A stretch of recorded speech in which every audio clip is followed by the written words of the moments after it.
বেলালের মতো আশেক যদি আমরা হইতাম,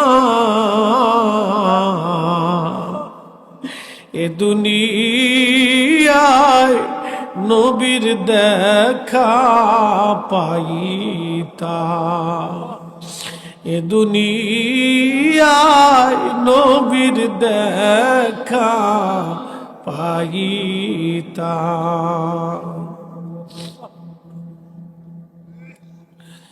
আল্লাহর নবীজি যখন স্বপ্ন দেখেছে বেলাল তাড়াতাড়ি আয় বেলাল, আমি নবীর জিয়ারতে আয়, কেমন জুলুম তুমি শুরু করছো আমার সাথে। এই স্বপ্ন দেখার সঙ্গে সঙ্গে বেলাল দেরি করেন নাই, শুধু সিরিয়া থেকে রওনা দিছে। কোন কোন বর্ণনা আসে জুতা ছিল না, খালি পায়ে হাঁটা শুরু করছে।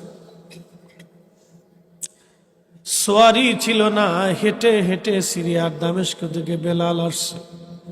নবী ডাকছে, পায়ে হেঁটে হেঁটে বেলাল আসছে, পায়ে হেঁটে হেঁটে। আপনি চিন্তা করবেন কি, সুদূর সেই সিরিয়ার থেকে মদিনা বহু দূরের রাস্তা, বহু দূর।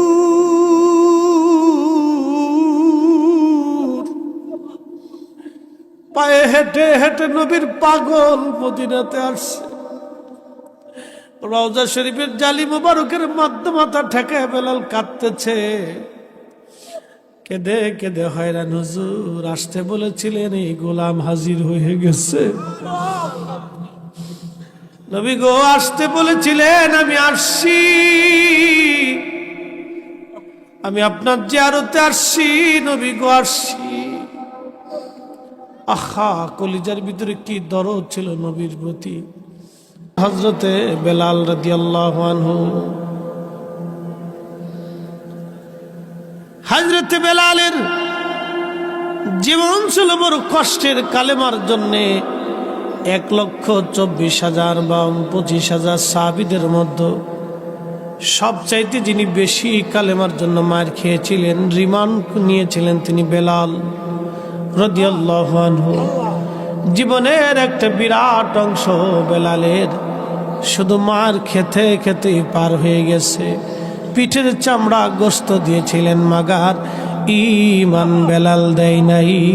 জোরে বলা যাবে কি সুবহানাল্লাহ। আমি জানি প্রেমে পাগল,